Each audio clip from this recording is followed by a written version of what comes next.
পিতামাতা জীবিত থাকা অবস্থায় তাদের নামে কোনো কিছু দান করা যাবে কি? জীবিত অবস্থা হোক আর মৃত অবস্থা হোক, আর্থিক দান একজন আরেকজনের তরফ থেকে করতে পারেন। অতএব আপনি আপনার বাবা মার তরফ থেকে চাইলে আপনি দান করতে পারেন তাদের জীবদ্দশায়। এমনকি বাবা মা কেন, অন্য যে কারো তরফ থেকে আপনি কোনো গরিবকে কোনো মাদ্রাসায় কিছু দান করলেন, যেমন আমার তরফ থেকে আপনি দিলেন, আপনার তরফ থেকে আমি দিলাম, যে আল্লাহ এটা অমুকের তরফ থেকে দিলাম, আল্লাহ এটা আপনি তার আমল নামে সব জমা করে দিলাম, আমি নিয়ত করে দিলাম, তার আমল নামে সেটি জমা হবে। ইনশাআল্লাহ আর্থিক ইবাদত একজন আরেকজনের পক্ষ থেকে করে দিতে পারে। সাদিয়া সরকার আপনি লিখেছেন, লম্বা হওয়ার কোনো দোয়া আছে কি? খাটো হওয়ার কারণে আমার বিয়ে বিলম্বিত হচ্ছে, আল্লাহ তাআলা সহজ করুন আপনার বিয়ের বিষয়টি বোন, আমরা দোয়া করি।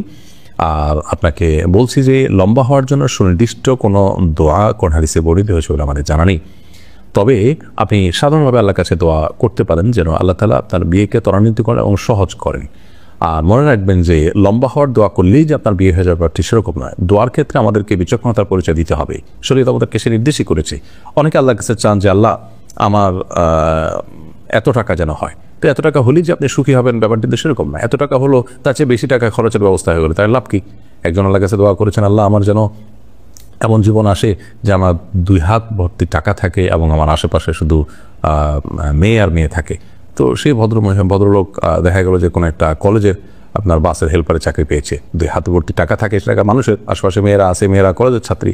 তো এই ধরনের দোয়া অহেতুক দোয়া, এ ধরনের দোয়া কোনো যৌক্তিক দোয়া নয়।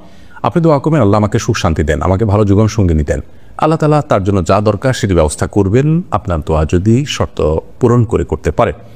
অতএব লম্বা হলেই যে আপনার বিয়ে হয়ে যাবে ব্যাপারটা সেরকম নয়। অতএব লম্বা হওয়ার দোয়া করে আপনার আল্লাহর কাছে দোয়া করবেন যাতে আপনার সমস্যার সমাধান হয়।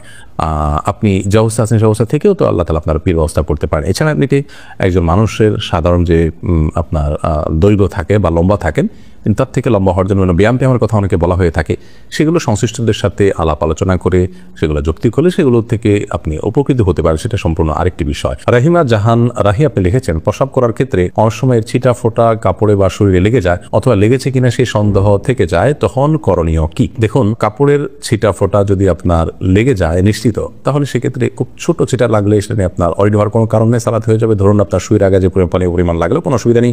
আর যদি অনেক বেশি লাগে, বড় ফোঁটা লাগে বা অনেক ফোঁটা পড়ে, তাহলে সেক্ষেত্রে যে জায়গা পড়ছে সেই জায়গাটা ধুয়ে ফেলবেন। আর যদি আপনার নিচের সন্দেহ হয়, কিন্তু আপনি নিশ্চিত না হন যে আদৌ লেগেছে কি লাগেনি, তাহলে সেক্ষেত্রে এই সন্দেহের ভিত্তিতে অরিড হওয়ার কোনো কারণ নেই। নিশ্চিত না হলে সেটা আপনার নাপাক হিসাবে ধরা হবে না।